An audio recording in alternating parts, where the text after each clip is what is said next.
Hi viewers, welcome to my kitchen. Banu Kaimanam. அனைவருக்கும் அன்னையர் தின நல்வாழ்த்துக்கள். இன்றைக்கி மதர்ஸ் டேக்கு என்ன ஸ்பெஷல் ரெசிபின்னு பார்க்கலாம் வாங்க.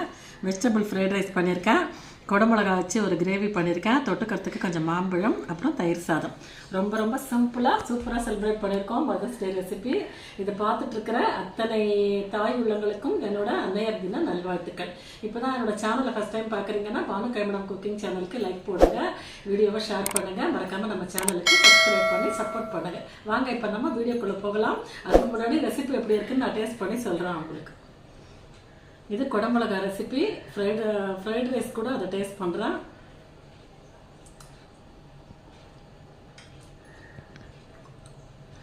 சூப்பராக இருக்குங்க, ரொம்ப சூப்பராக இருக்குது.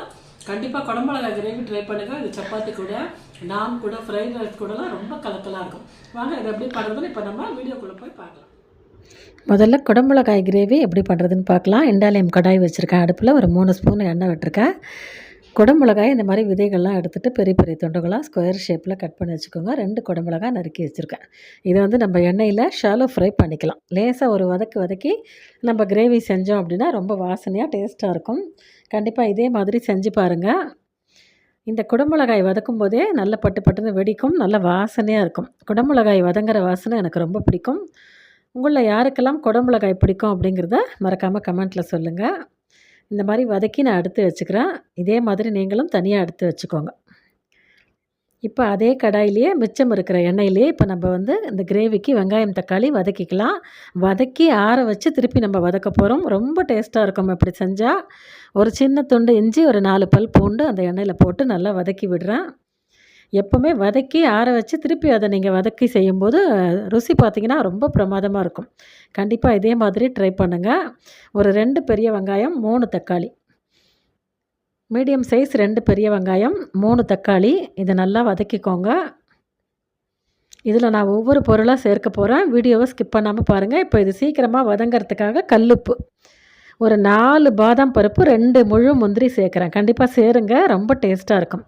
உங்கள்கிட்ட முந்திரி மட்டுமே இருக்கும்னா கூட முந்திரி மட்டுமே கூட நீங்கள் சேர்க்கலாம்.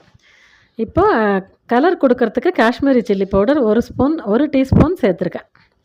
இது வந்து கரம் மசாலா பவுடர், நல்லா 1/2 ஸ்பூன் கிட்ட தாராளமாக கரம் மசாலா பவுடர் சேருங்க. இதான் இதுக்கு மசாலா வாசனைக்கு. வேறு எந்த மசாலாவும் நம்ம சேர்க்க போகிறதில்ல. ரொம்ப சிம்பிளாக இருக்கும், ஆனால் ரொம்ப டேஸ்டியாக இருக்கும். கண்டிப்பாக செஞ்சு பாருங்கள். இது வந்து ஆரட்டம், நம்ம அரைக்கலாம் அப்புறம். இப்போ பாஸ்மதி அரிசி 2 கப்பு பாஸ்மதி ரைஸ்னால் 3 கப்பு தண்ணி, ஒரு 10 நிமிஷம் ஊற வச்சுருக்கேன். அதுக்கப்புறம் சாதம் குக்கரில் உதிராக வடித்து ஆற வச்சுருங்க. அது தனியாக ஆரட்டம். தட்டில் ஆற வச்சுட்டேன் நான். ஒரு 10 பூண்டு எடுத்து பொடியாக கட் பண்ணி வச்சுருக்கேன். ஒரு கைப்பிடி பீன்ஸு, 1 கேரட்டு, ஒரு சின்ன துண்டு கோஸு நல்லா நீள வாக்கில் கட் பண்ணி வச்சுக்கோங்க. இப்போ நம்ம ஃப்ரைட் ரைஸ்க்கு காய்கறியை வதக்கிக்கலாம். அந்த குடமிளகாய் கிரேவிக்கு அந்த வெங்காயம் தக்காளி ஆறட்டும், அதுக்குள்ளே நம்ம ஃப்ரைட் ரைஸுக்கு காய்கறியை வதக்கிக்கலாம். அதே மாதிரி இந்த டீஸ்பூனால் 3 ஸ்பூன் எண்ணெய் விட்டுருக்கேன். இதில் நம்ம வந்து நறுக்கி வச்சுருக்கோம் பார்த்திங்களா, ஒரு 10 பல் இருக்கும் பூண்டு, நல்லா பொடியாக கட் பண்ணி வாசனைக்கு வதக்கிக்கோங்க. அந்த ரைஸ் சாப்பிடும்போது வாசனையாக இருக்கும், ஒரு டிஃப்ரெண்ட்டாக இருக்கும் இந்த ஃப்ரைட் ரைஸ். இதில் வந்து ப்ரிசர்வேட்டிவாக எந்த பொடியும் நம்ம சேர்க்கலை, ஃப்ரைட் ரைஸ் பொடியெல்லாம் சேர்க்கலை. அதே மாதிரி எந்த ப்ரிசர்வேட்டிவ் ஐட்டம், சாஸ் ஐட்டம்லாம் எதுவுமே சேர்க்கலை. இது அப்படியே ஹோம்மேடாக, அப்படியே நம்மளோட ஃப்ரைட் ரைஸ் ரெசிபி. நான் பண்ணுற மெத்தட் இது. இதே மாதிரி நீங்களும் செஞ்சு பாருங்களேன். ஒரு star hotel fried rice recipe எப்படி இருக்குமோ அதே மாதிரி இருக்கும். இப்போ இது வதங்கிறதுக்காக இந்த காய்கறி ஒரு சிட்டிகை உப்பு சேர்த்துக்கிறேன், தூள் உப்பு. வதங்கட்டும். காய்கறியை 3/4 பங்கு வதக்கி விடுங்க போதும். சாப்பிடும்போது ஸ்க்ரன்ச்சியாக வாயில் கடிப்படணும். இந்த அளவுக்கு வதக்கிக்கோங்க, சரியாக இருக்கும். பாருங்கள், இந்த அளவுக்கு நான் வதக்கியிருக்கேன். இவ்வளவு போதுமானது. இது தனியாக அப்படியே எடுத்து வச்சுக்கோங்க. இப்போ சாதம் நல்லா ஆறி இருக்குது. திருப்பி நான் குக்கர்லேயே மாற்றிக்கிட்டேன். இப்போ நம்ம வதக்கியிருக்கிற காய்கறியை அதில் சேர்க்கலாம்.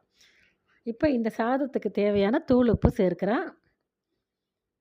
அப்புறம் பிளாக் பெப்பர் வந்து மிக்சியில் நல்லா ஃபைனாக பவுட்ரு பண்ணி வச்சுருக்கேன். அதில் ஒரு 1/2 ஸ்பூன் கிட்ட சேர்க்குறேன் காரத்துக்கு. கண்டிப்பாக சேருங்க. அடுப்பு சிம்மில் இருக்கட்டும். இப்போ இது எல்லாத்தையும் சேர்த்து நம்ம மிக்ஸ் பண்ணி ஒரு 10 நிமிஷம் சிம்மில் வச்சோம் அப்படின்னா நல்லா சுட சுட ஃப்ரைட் ரைஸ் ரொம்ப சூப்பராக இருக்கும்.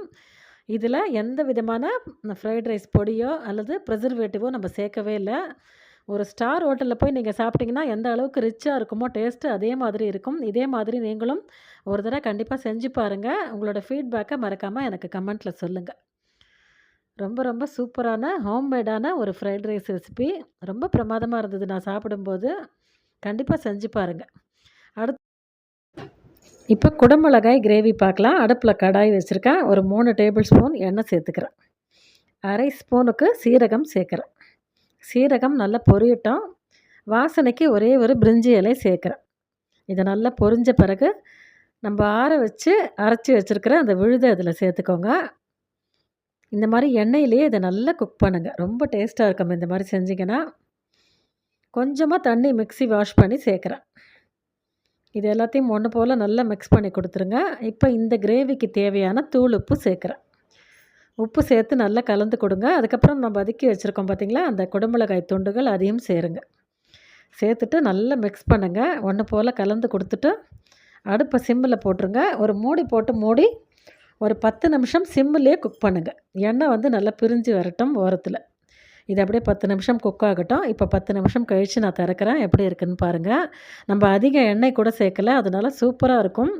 இது வந்து ஃப்ரைட் ரைஸுக்கு, சப்பாத்திக்கு, நானுக்கெல்லாம் ரொம்ப கலக்கலாக இருக்கும். ஓகே வியூவர்ஸ், இந்த வீடியோ பிடிச்சிருந்ததுன்னா நம்ம பானு கைமணம் சேனலை லைக் பண்ணி ஷேர் பண்ணி மறக்காமல் சப்ஸ்கிரைப் பண்ணிக்கோங்க.